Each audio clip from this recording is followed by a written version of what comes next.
So, hi guys, welcome to the Sky Show. It's me, Dr Roland and Dr Shashi, and today we have two special guests that we brought in to tweak your psychology. So we have Dilipinspires and Mangala they are transformation coaches, and today we're going to share a topic. What's the topic? See, we don't know. It's like transforming your sexual life. Okay, so let's start with the ladies first. Mangala, so tell me what you guys do in a nutshell, and how have you all, as a couple, inspired many couples who are actually having a lot of relationship difficulties? Okay, thank you so much for that beautiful introduction. Love it. All right, for us, we call ourselves transformation coaches, right? I'm a physiologist, and Dilip is the transformational coach, and he's also an agile coach. So how do we do this? We basically work deeply in their subconscious level. People tend to come up with issues that whatever happening in the daily lives, issues with the couple, between the couple, either married couples or not, in the relationship they find the issues. But then when we speak about it, right, it is actually deeply rooted in their belief system about how they learn the world. So when we speak itself, we will be able to see how they perceive the world, how they speak the world, how they see the world, right? So the distortion has happened from the beginning, where that is why we call it childhood traumas or belief system, whatever the past issues has been instilled in them. So this is more like we work with them in a timeline basis, where we go back in timeline, see how they have perceived their world. What are the things has been distorted their belief system? What are the emotional wounds has been inflicted in them? From there, we will see their current self. And then also we will ask them how your future self want to be. What actually you want? What is your desires are? And then we bring them towards that position. Okay. Yeah, that's how That's work. very, very detailed. Dilip, from a male perspective, I'm pretty sure that males actually have some form of ego when it comes to like sitting down for coaching, especially discussing their sexual attributes, the difficulties they have. I mean, we know it takes a long time for a male patient to come and check clinically for certain relationship or sexual related issues. How do you cope with that? How do you see that? Is it similar also on the other side in terms of psychological or coaching? Coaching and psychology, I mean, as you already spoke, right, we do have more female couples as well, females as well, right? So there are a lot of females who's coming for the coaching, and then followed by the male coming up. Okay. So it's the females who drag the males in. The males in, right? So obviously, masculine energy has been distorted, as she said. Like men has a challenges, but they don't want to express because that has been taught to the men that, you know what, you need to behave this way. You should be strong enough, right? And they don't want to discuss it with others. They will discuss it within their friend circle itself, but then they will suppress it. You know what? Hey, this is normal, and then they will just suppress it, right? But it is not real actually. So very commonly, female are the ones coming up for the coaching. Basically, as you know, psychology and physiology work together. They don't. They are not detached. They are not detached, right? So they both need to connect. Actually, so that's the importance of couple actually. So they both need to connect. So either they will come up with a psychological problem, but then we will notice that the psychological problem could have impacted physiologically, which we cannot identify.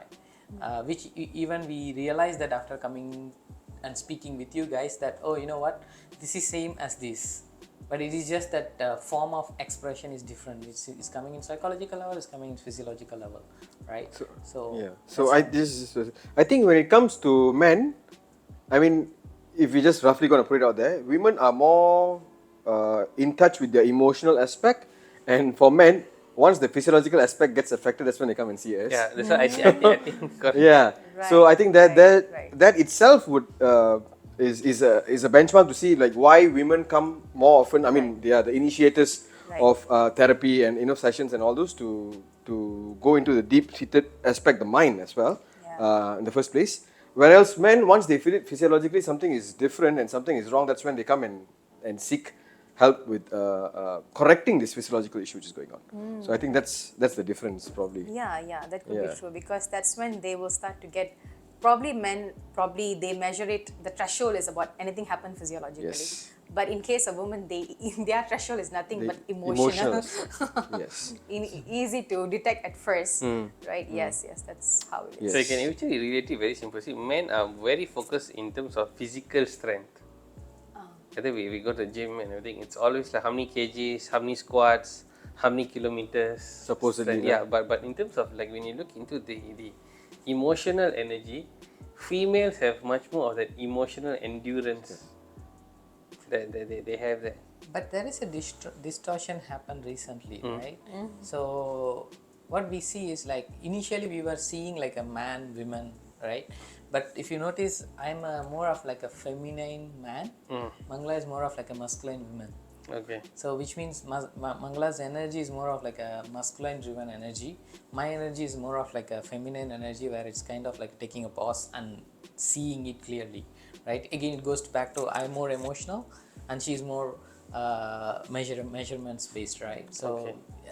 that is happening recently actually. If you notice, Are we seeing that like I mean you're talking from a personal perspective, or are you looking at globally? Globally. Wide scale. It's a trend. Yes. globally it's a trend.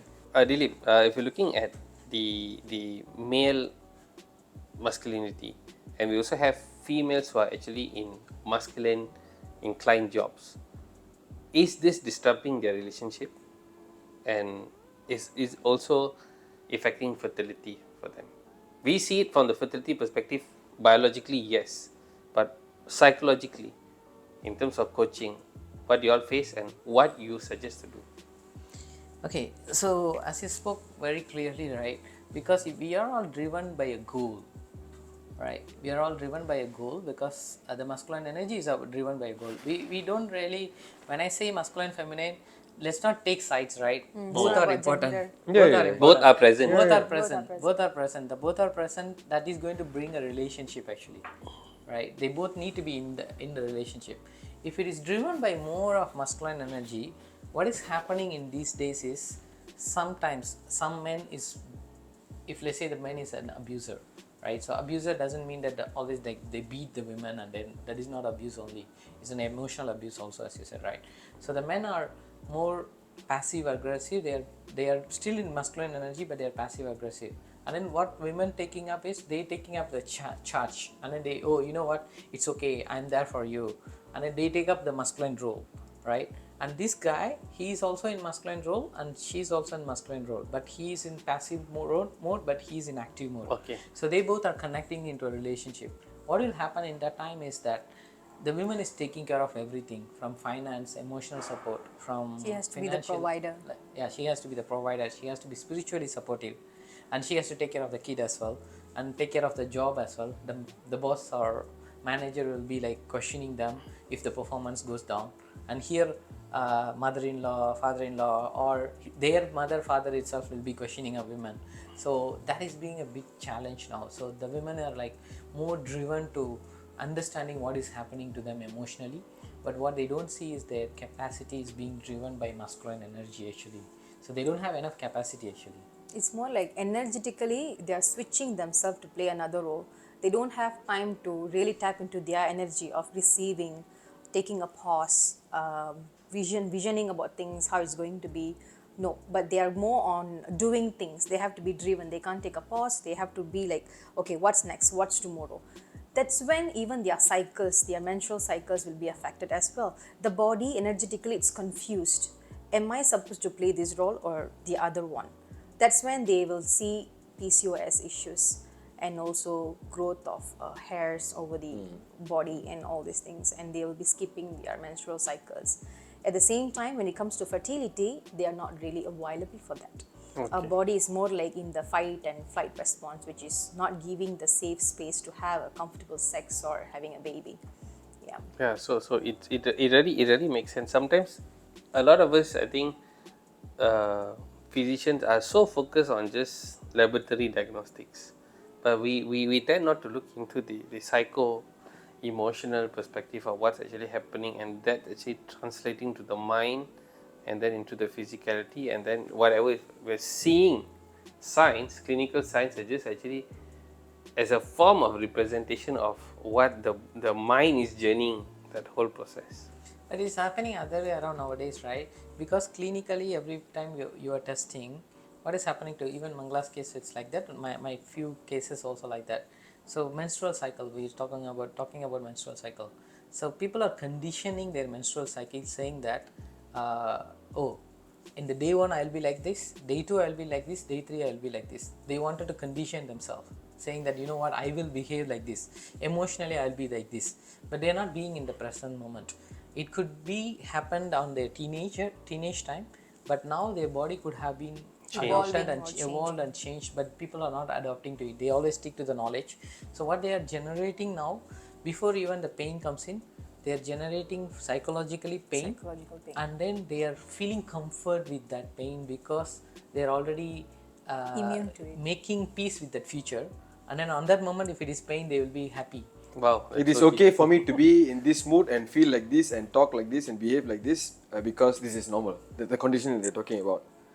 Yeah. And now there's also this peer pressure. Like if you got PCOS, I also must have PCOS. It's like it's a hip missing thing. out. Yeah. And there's also another thing that I experience seeing some of the patients that they don't want to detach from the illness. Even when they are healed, like I said, like, look, no, it's no more there. But how come it's no more there? I thought it was there. It's going to be forever there. No, but you fixed yourself. You changed, transform your life. You improve your sleep. You lost weight. You have better food cycle, and then your period cycles are better. It's gone. No, it cannot. It's still there. I want it to be there. So that's another problem. It's not they want it to be there. They are like not in. They're not ready. They're not ready. They are not in peace with wanting to be in that normal cycle back again. And that's when I keep saying that unless you want to heal this, then if anyone tells you got PCOS, you need to heal, don't. Maybe we're living in a world where normal is boring. Yeah, you need to want this, not because you got PCOS, you need to heal yourself. Anyone tells you, no, it is only going to happen if you want it. Yeah. That again goes back to the hyper masculine energy, right? So we are all become a problem solvers. When we don't have a problem, our body is feeling it's not a familiar thing. Yeah. Right? It's not a familiar thing. Something is not happening today. Like in Tamil movies they say summa irukradhu evlo kashtam theriyuma, that like that, right? Just to do nothing. To be there and then do nothing, right? It's hard. So it's because we are always trying to be a problem solvers, right? Okay, this is a disease, then we take this medicine, it is going to be cured. So it's kind of like a disease, medicine, cure. Problem and solving it. So they rely on the medicines, right? But they don't rely on their own energy. Because which is, you guys have spoken also about your own healing energy, which is inside your body itself, which will self-sustaining and self-healing. But we are not relying on that energy anymore because, as we said, you're moving away from your energy. You are not being masculine enough, or you're not being feminine enough to understand that situation and aligning with your body and mind. So we always tend to misalign those two things. So we always try to be in thoughts more, but we don't really understand what is the meaning you are linking with an emotion. So because mostly it's all that.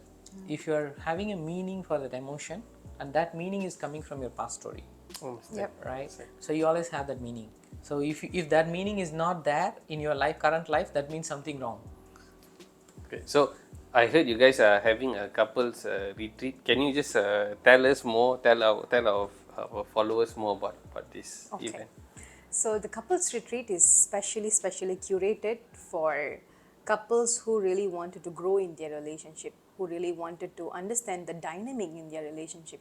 Why am I feeling such a way? Why my partner is feeling such a way? Okay, let's speak about it. Be vulnerable about it with the partner. So it's going to be more of having bonding time as well as deep inner work. Vacation plus deep inner work, a couple coaching session with them. So they are going to take off their masks. They are going to open with their partner. They are going to share things, be vulnerable, And they're also going to learn certain ways of increasing your brain waves and how to connect with your partner deeply. It's more of intimate level, breathing practices and everything, and also some soul gazing practices. And they're also going to have a special section with you guys where they're going to speak about intimacy, about healthy sexual life and stuffs. Okay, Shashi, what are you going to talk about? What am I going to talk about at the time? I think we are going to be talking. I mean, the topic is for both of us, right? To be talking about we will be Yes. there. So what we are seeing in terms of how this is physiologically affecting people, and also how we can connect that to the psychological aspect when we meet couples as well. Of course, the part of the psychological aspect, if it's going to be solved, normally we will send them to live in Mangala. I think So we should name it the brain sex axis. we can. Yes. We can always do that. Yeah, but that's what it is, right? Yeah. So Yes. we are going to be in the retreat. We are going to be We'll having be a there as segment. a guest speaker for the speakers for event, this, but yeah. they will lead the event. And where is it going to be? And It's how many going to people be- can come?